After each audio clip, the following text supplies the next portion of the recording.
En el nombre del Padre, y del Hijo, y del Espíritu Santo. Vamos a iniciar esta segunda charla para seguirnos preparando para los oficios, ¿no?, del Viernes Santo. Y yo quería comenzar leyendo un pasaje. Los que tienen este folletito lo pueden leer, respecto precisamente de la introducción a este día. Dice, ¿no?, una frase del Papa Francisco: el Viernes Santo es día de penitencia, de ayuno y de oración. A través de los textos de la Sagrada Escritura y las oraciones litúrgicas estaremos como reunidos en el Calvario para conmemorar la pasión y la muerte redentora de Jesucristo. En la intensidad del rito, de la acción litúrgica, se nos presentará el crucificado para adorar. Adorando la cruz, reviviremos el camino del Cordero inocente, inmolado por nuestra salvación. Entonces, el Papa lo que nos está recordando, así a modo de síntesis, es lo que se tiene que vivir en este día. En primer lugar, es día de penitencia. Aquí tenemos a los penitentes, ¿no?, que están haciendo su penitencia. Pero también nosotros tenemos que hacer penitencia. También nosotros hoy tenemos que unirnos a esos padecimientos de Cristo de alguna manera. Es lo que algunos llaman la penitencia procurada. Hay penitencias que vienen solas, pero también hay penitencias que uno mismo busca para unirse a los dolores del Señor. Segundo, es día de ayuno. Ya les he venido diciendo, medio en serio, medio en broma, ¿no?, que algunos piensan que estos son días pues para comer, ¿no? Hoy día, con el pretexto de que se come pescado, pues ¿cuántos irán a comer y comer y comer, ¿no? En la antigüedad, el comer pescado y comer pan era la comida de los pobres. Es curioso porque en una de las apariciones del resucitado, lo que les ofrece a los discípulos, que ya pasada estos días, ¿no?, de la pasión, la muerte, estaban medios apesadumbrados, se les aparece el resucitado, y el resucitado pone unas brasas, pone pescado y les ofrece pan, ¿no? En otros textos también dirá de que les ofrece sal, por lo de la incorrupción, ¿no? Entonces, hoy no es un día para comer banquetes de pescados y cosas marinas, ¿no? Es un día para renunciar incluso a lo legítimo. Y es un día de oración. Por eso, ya desde la medianoche estamos recordando la muerte del Señor, y en este día hay que dedicarlo a hablarle en su lenguaje. ¿Cómo le hablamos a Dios? Con oración. Lo demás tendrá su justo sentido en este día. Lo demás pasa, digamos así, a un segundo plano. Y el centro de este día es la cruz. Todavía tenemos la reserva eucarística en la capilla que se ha preparado, pero lo central ya para la pasión es la cruz, y por eso hoy y mañana desaparece la Eucaristía como el centro y se nos pone la cruz, porque entre hoy y mañana eso es lo que nos salva. No hay sacramentos salvo la unción, si es necesario, salvo la penitencia, si es necesario, pero Luego, lo que nos salva en estos días es contemplar la cruz. Por eso, como les decía, la Eucaristía después de la Pasión sale. ¿Y qué ocupa su lugar? La cruz. Hay otra frase interesante que aparece también en este folletito, que la leo. El Viernes Santo conmemoramos la pasión y la muerte del Señor. Adoraremos a Cristo crucificado. Ojo, nosotros normalmente no adoramos las imágenes. De hecho, sería faltar a los mandamientos. Pero ¿por qué se habla que el Viernes Santo adoramos la cruz? Porque allí contemplamos el misterio del amor de Dios. Dice también, participaremos en sus sufrimientos con penitencias y ayunos. Bueno, es lo que ya hemos explicado. Mirando al que traspasaron, podremos acudir a su corazón desgarrado, del que brota sangre y agua. Aquí una pausa publicitaria. Hoy en muchos lugares empieza la novena del Señor de la Misericordia, ¿no? Y si han visto ese cuadro del Señor de la Misericordia, de su pecho salen dos rayos, ¿no? Uno azul y uno rojo. Y los que sabemos, rezamos la coronilla, se acordarán que se hace alusión a ello, ¿no? Entonces, hoy día empieza la novena de la Divina Misericordia, ¿no? De ese corazón de donde emana amor de Dios para cada hombre recibimos su espíritu. Acompañemos por tanto también nosotros a Jesús que sube al Calvario. Dejémonos guiar por Él hasta la cruz. Recibamos la ofrenda de su cuerpo inmolado. Pues esto es a modo de preámbulo de lo que vamos a decir ahora. En este Viernes Santo, a lo largo del día vamos a ver que Jesús es arrestado.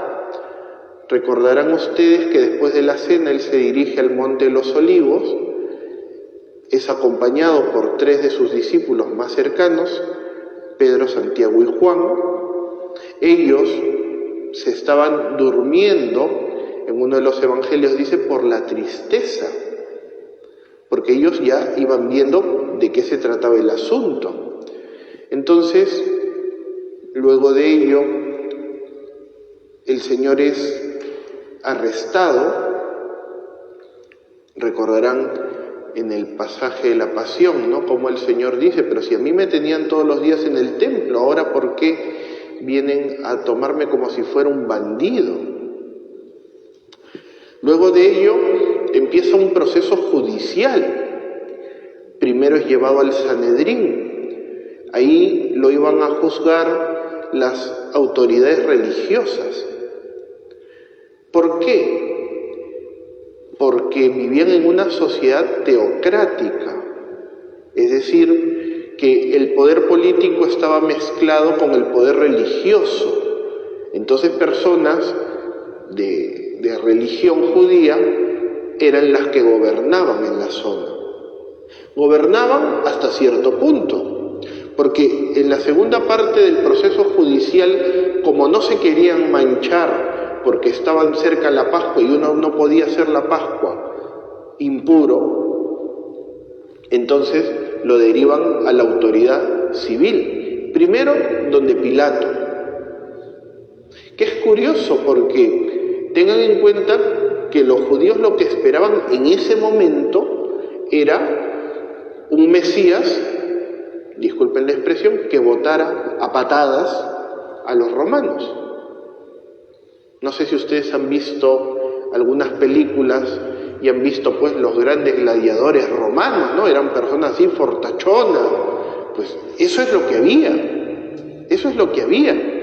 Entonces, lo que estaban esperando los judíos era un personaje que lo saque a la fuerza, a la mala. Y parecía que iba a ser Jesús, porque Ellos conocían muy bien la Escritura y conocían muy bien las características del Mesías, y parecía que Jesús estaba reuniendo esas cualidades, esas características.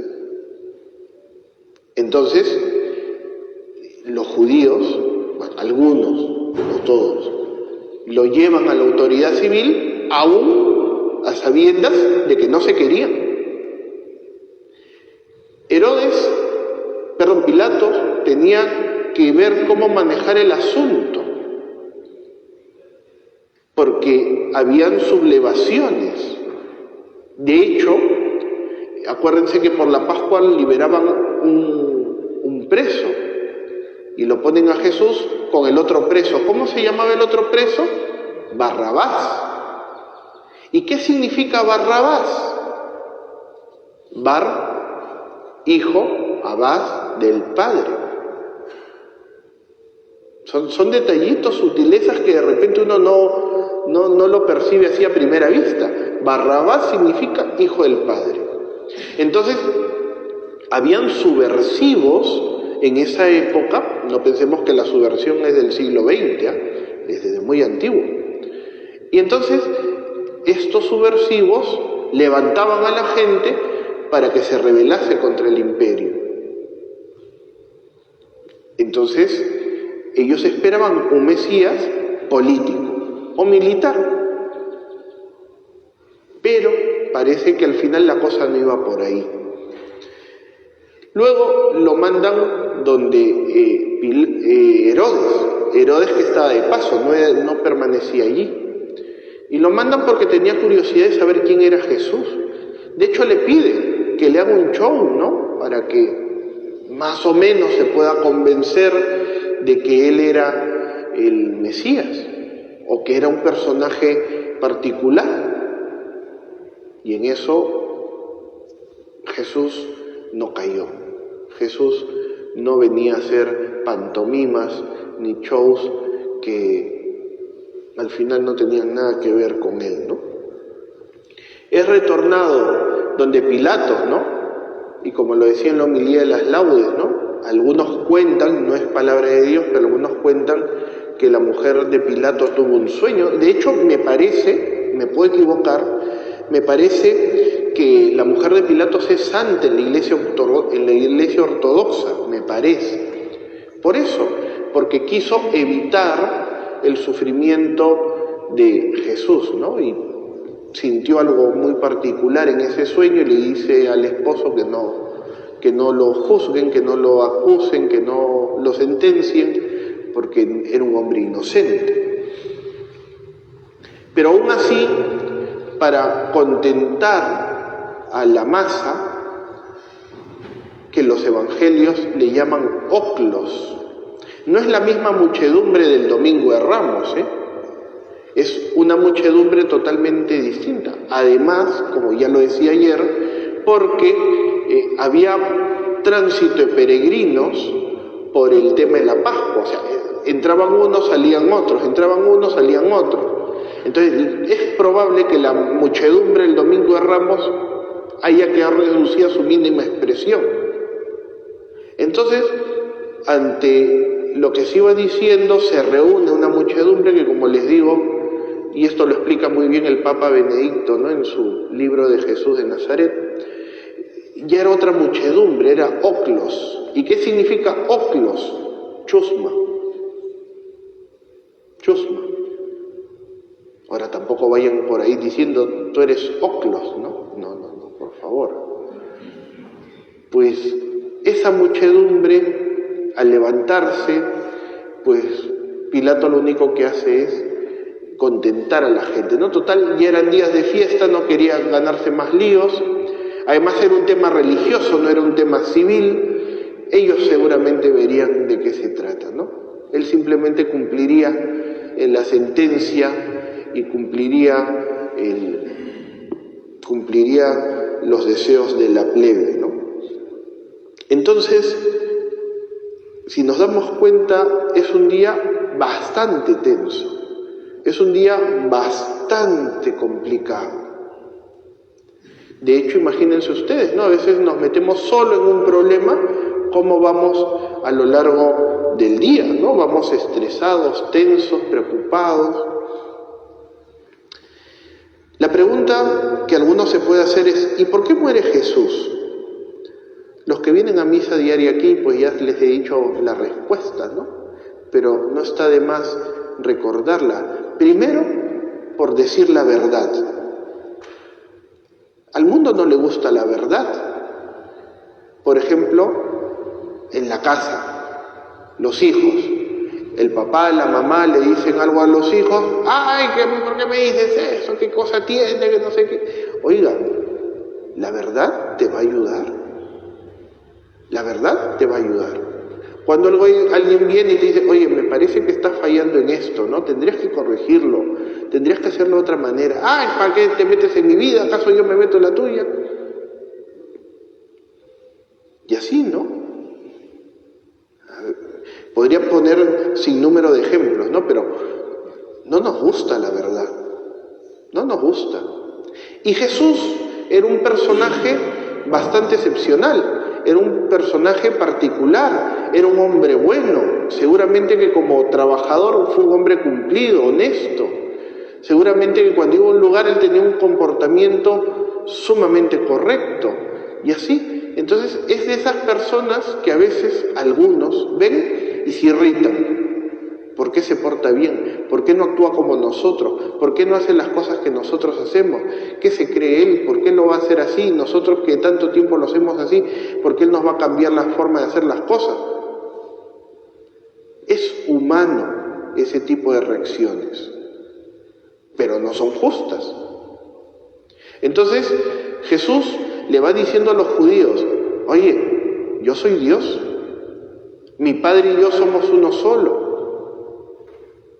me voy al Padre de donde estuve. Miren, voy a hacerles la pregunta que hice hace unos días en una capilla. ¿Cómo ustedes se sentirían si dicen que yo soy Dios? Yo soy Dios. Créanme, yo soy Dios. Alguno de ellos está sonriendo, ¿eh? Alguno dirá, pues el Padre está loco. ¿Cómo va a decir que Él es Dios? Ahora, eso mismo trasládalo a la época de Jesús. O sea, un hombre relativamente joven, con un comportamiento adecuado, pues era un tanto inconcebible que Él se declare Dios. Y además, porque para que los judíos hayan llegado al monoteísmo estricto, es decir, creer que hay un solo Dios, han pasado mucho. Que ahora venga un hombre de carne y hueso, que lo han visto trabajando en su carpintería, que lo han visto haciendo labor, podríamos decir, social, ayudando a los pobres, parece que empieza a hacer milagro, ahora viene a decirnos que es Dios. Por eso, en algún pasaje del Evangelio dirá que su familia lo quería recoger porque parecía que estaba medio loco. Pero no. Entonces Jesús nos dice la verdad, es decir, yo soy Dios. Por eso, cuando leamos la Pasión, vamos a escuchar, ¿a quién buscas? A Jesús el Nazareno, yo soy.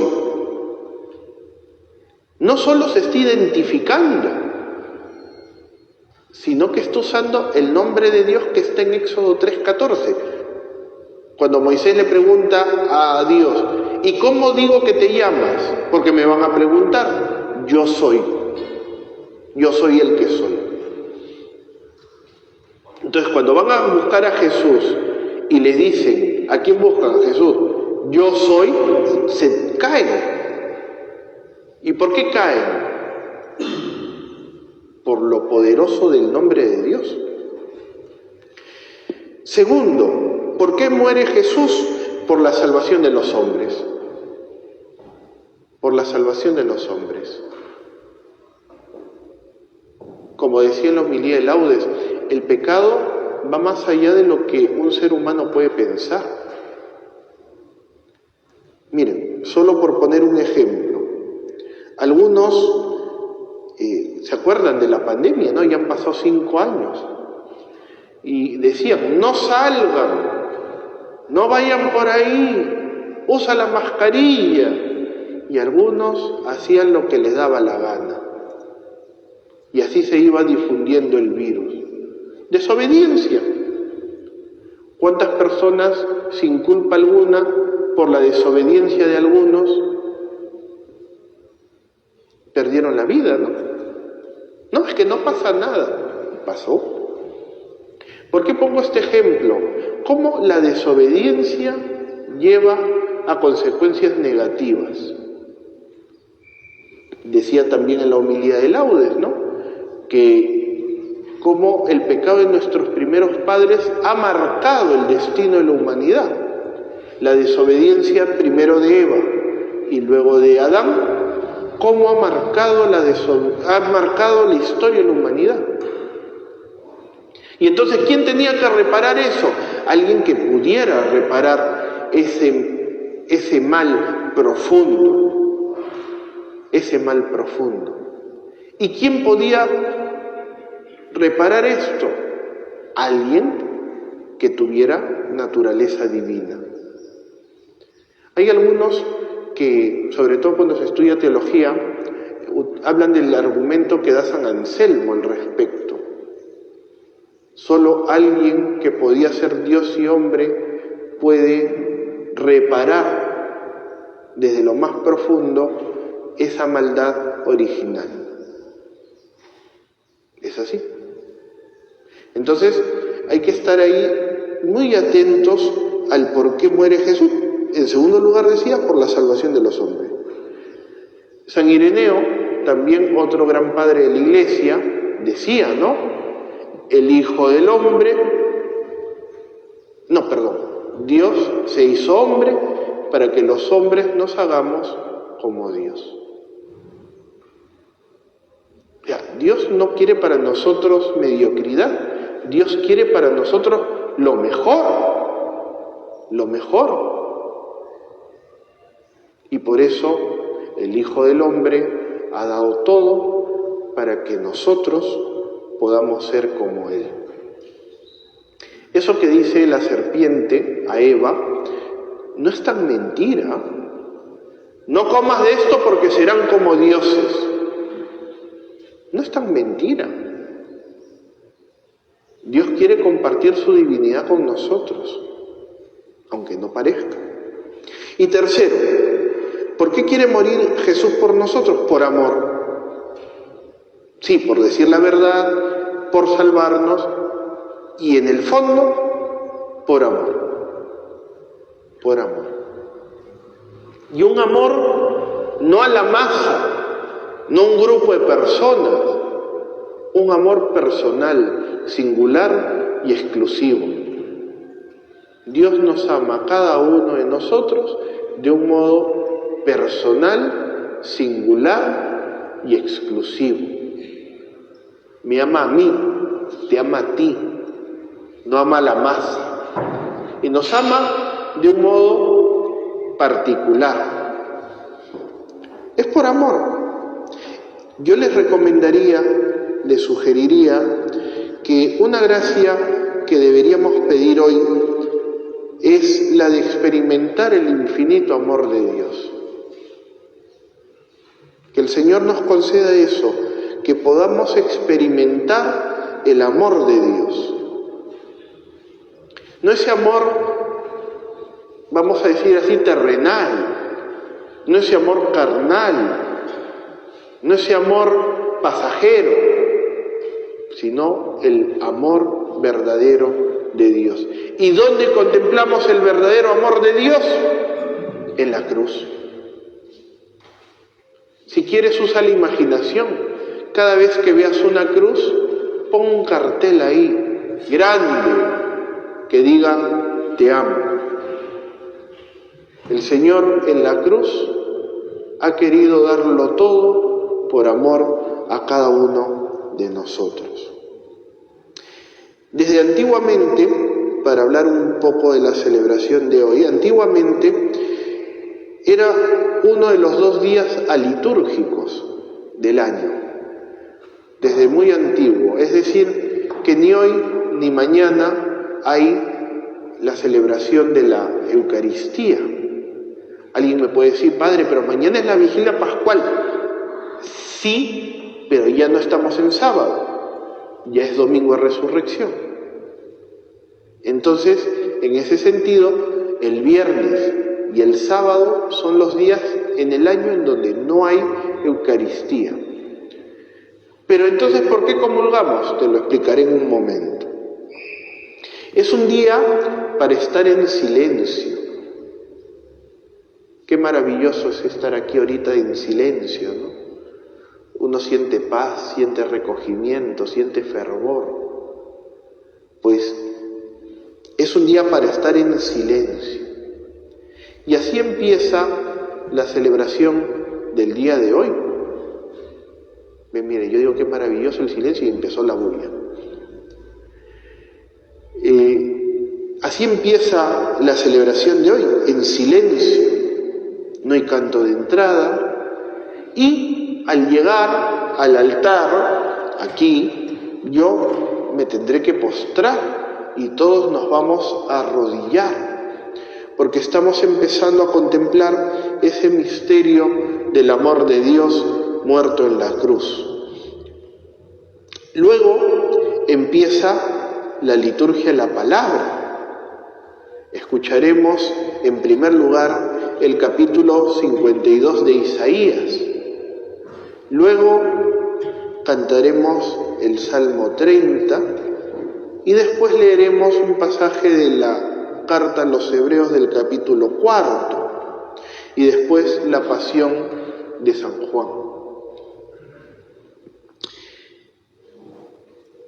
Esta liturgia de la palabra entró en la historia en el siglo V. Luego tenemos la oración universal, que de modo solemne se hace hoy.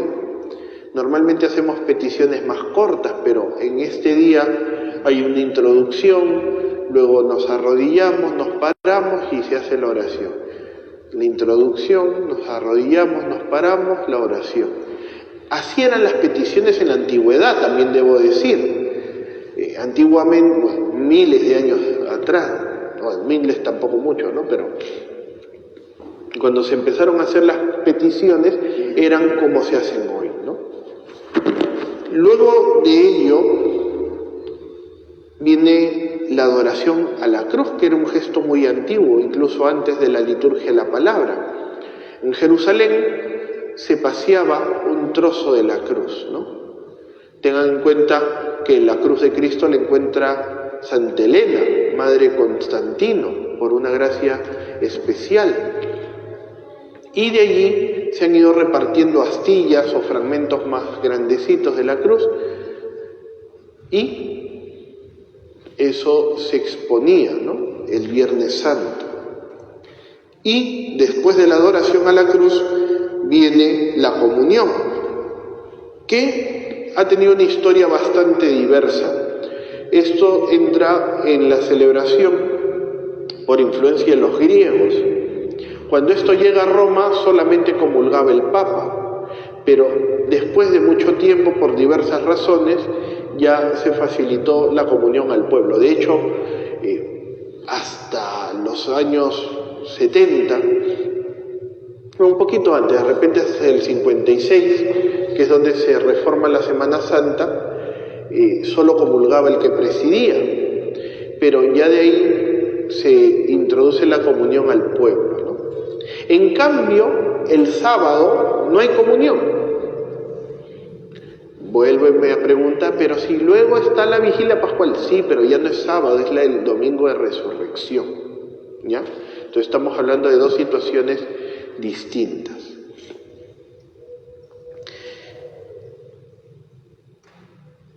Algunos no quieren hablar de este día de luto, bueno, tienen sus razones y son respetables, pero sí es un día para vivirlo con profundo recogimiento, con profunda paz, haciendo silencio, mucho silencio, para vivir este misterio.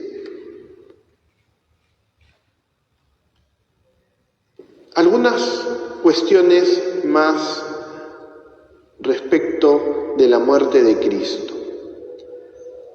El Papa Benedicto XVI decía, ¿no?, que una motivación para acabar con Cristo era proteger el templo, proteger al pueblo, y un afán de egoísmo desmesurado del grupo dominante.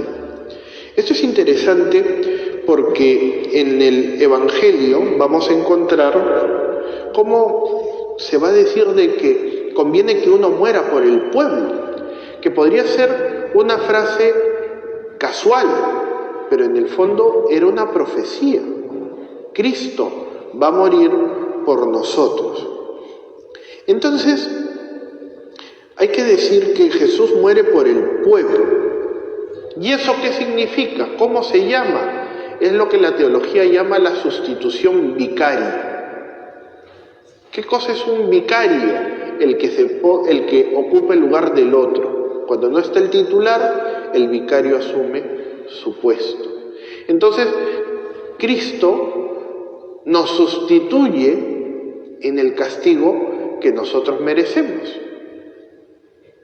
Quien debió subir a la cruz no era él, que no tenía ninguna culpa.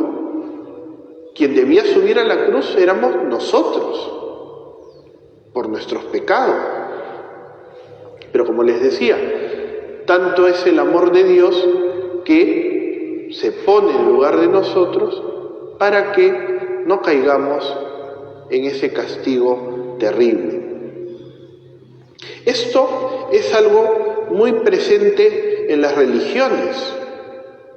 Es decir, que una víctima era sacrificada por los pecados de los hombres. Era muy normal. Por eso ayer hablábamos cómo uno entraba en comunión con la víctima, consumiéndola. Por eso nosotros comulgamos. Entonces Cristo se ofrece como esa víctima propiciatoria por nuestros pecados, ¿no? Y no solamente muere por uno, no muere por él mismo, muere por todos. Hasta hace unos años, en la fórmula de la consagración decíamos, ¿no?, que ofrece sacrificio por todos los hombres. Ahora dice por muchos, que alguno de repente lo puede interpretar como una cantidad considerable, pero queda fuera otra. No, no es así. El pro multis, el por muchos, será entregado por ustedes y por muchos, es por todos en el fondo. Una multitud incontable, habla el Apocalipsis, ¿no? Pues por esa muchedumbre incontable. Jesús muere por todos los hijos de Dios dispersos. Después, es curioso, si no recuerdo mal, es en el año 70, ocurre la diáspora. ¿Y qué cosa es la diáspora? Es la dispersión de los judíos. De hecho, alguna corriente actual considera que la llegada del Mesías, una corriente actual de los judíos, considera que la llegada del Mesías será cuando todos los judíos se vuelvan a reunir.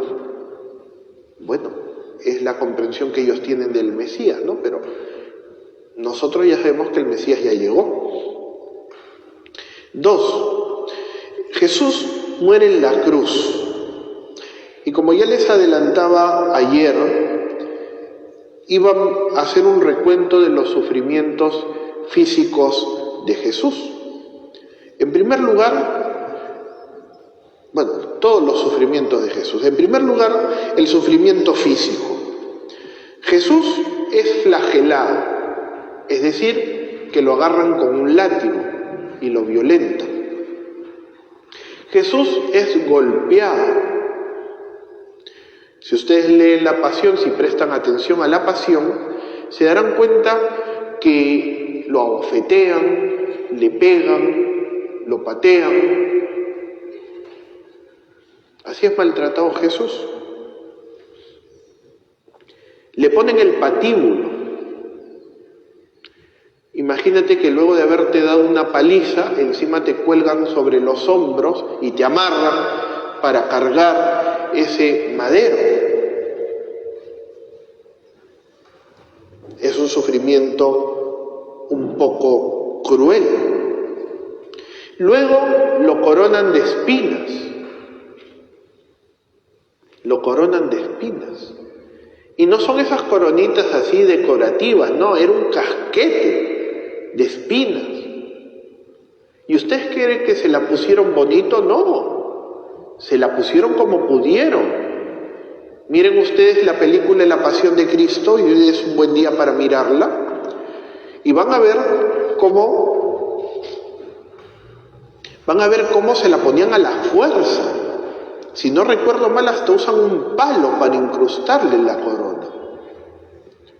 Algunos estudios médicos dirán que la corona le atravesó la cabeza al menos 1,5 centímetros. Y no era una espinita, era una corona. Pues eso ha sufrido el Señor por nosotros. Después es clavado en la cruz. Es clavado en la cruz. A veces nosotros nos hincamos solo con un alfiler y ya se nos baja la presión. Imagínate que te meten un clavo, 2 clavos, 3 clavos. Pero eso que te atraviesa la muñeca, la mano, eso ha padecido el Señor. Y después es colgado en la cruz. Si ustedes ven la película La Pasión de Cristo, van a ver la escena cómo lo clavan y luego voltean la cruz y lo tiran. Tiene las heridas, los hombros dislocados, le han puesto una corona de espinas. Me olvidaba, le han cambiado de vestido. Y no es que le hayan vendado, las heridas estaban descubiertas. Y esas heridas descubiertas seguramente estaban supurando. Le arrancan un vestido para ponerle otro. Y cuando llega al Calvario, le arrancan el segundo vestido y lo cuelgan desnudo. Y luego lo levantan, lo alzan en la cruz. Lo doloroso de la cruz, lo cruel de la cruz, no eran los clavos. Lo cruel de la cruz era la asfixia. Jesús muere asfixiado. Dicen de que este sufrimiento podía durar días, a tal punto que las aves carroñeras podían empezar a comerse los cuerpos aún con vida. Con Jesús no pasó así, fue algo más rápido. Pero era la asfixia. Por eso lo único que puede articular desde la cruz es 7 palabras o 7 frases, nada más. En la primera lectura de la Pasión vamos a escuchar, ¿no? Como muchos se espantaron de él porque desfigurado no parecía hombre, no tenía aspecto humano, lo vimos sin aspecto atrayente, despreciado, como un hombre de dolores acostumbrado a sufrimientos. Pues eso es lo que ha padecido por nosotros.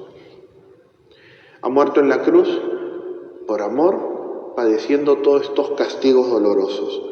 En segundo lugar, ha padecido sufrimientos psicológicos. Es verdad que Jesús es el hombre perfecto y tenía una psicología perfecta, pero aún así padeció los insultos, las mentiras, las infamias, las burlas. Acuérdense, lo leeremos también ahora en la Pasión, ¿no? Como los sacerdotes y los soldados, al verlo colgado en la cruz, se burlaban de él. Si tú eres Dios, sálvate, decía el otro ladrón, ¿no? Y los sufrimientos morales. Jesús no tenía por qué sufrir todo esto, pero carga sobre sí los pecados de la humanidad. Eso es lo que hace dolorosa la muerte de Cristo, morir por una culpa ajena. A veces cuando uno pasa un problema o pasa una circunstancia poco que tiene poca solución o no tiene solución, uno se carga, ¿no? Alguien viene, te cuenta un problema, uno sale cargado de ahí. En el hogar, cuando los padres, las madres ven que los hijos van por el mal camino, se estresan. Pues imagínate eso en un grado infinito. Eso es lo que padeció Jesús. Para ir terminando, nosotros seguimos crucificando a Cristo. Padre, ¿cómo? Con nuestros pecados. Nosotros seguimos crucificando a Cristo. Cada vez que cometemos un pecado, nuevamente los clavos atraviesan sus manos y sus pies, su frente se ve coronada nuevamente de espinas, nuevamente el Señor vuelve a sufrir por nuestros pecados. Antiguamente se acusaba a los judíos de la muerte de Cristo, pero no, en realidad somos nosotros los que hemos causado su muerte. Hace un rato les hablaba de esa muchedumbre que gritaba: crucifícalo, el oclos, la chusma, la plebe. Nosotros, lamentablemente, yo el primero, con nuestros pecados, nuevamente somos esa masa indolente que vuelve a crucificar a Jesús, que vuelve a gritar: crucifícalo. Por eso cada pecado, por pequeño que sea, aunque parezca que no ofende, va más allá de lo que uno piensa. Sin embargo, esta muerte dolorosa es causa de vida. Hoy, sobre todo en una sociedad que vive bajo las pautas del existencialismo, y muchas veces un existencialismo poco creyente, lamentablemente piensa que con la muerte se acaba todo. Y por eso, lo repito siempre en los funerales, algunos le tienen miedo a la muerte. ¿Y por qué le tienen miedo a la muerte? Porque piensan que su existencia va a ser aniquilada, va a desaparecer. Y no es así. Y no es así. Entonces, queridos hermanos, la muerte de Cristo es causa de vida. La muerte de Cristo nos trae algo más que de repente nuestras expectativas humanas no calculan.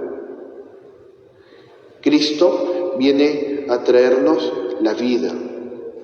Cristo también sigue sufriendo en sus miembros. Por eso San Pablo dirá: completo en mis carnes los sufrimientos de Cristo. También nosotros, cuando a veces padecemos en la cruz de la vida, también nos unimos a esa cruz de Cristo. Tenemos nuestras cruces, un sufrimiento, una incomprensión, un momento difícil, pues completamos en nuestra carne los sufrimientos de Cristo. Bien, pues esto es a grandes rasgos lo que vamos a celebrar hoy. Es la pasión y la muerte del Señor. Como les digo, debe ser un día de recogimiento, debe ser un día de silencio, un día de ayuno, de penitencia, de oración. Que pidamos la gracia, pero de verdad, pidámosela al Señor de experimentar su amor. Que cuando miremos la cruz no nos sintamos desamparados, al contrario, que cuando contemplamos esos brazos abiertos del Señor, sintamos ese abrazo de amor que quiere darnos a cada uno de nosotros. Gloria al Padre, y al Hijo, y al Espíritu Santo.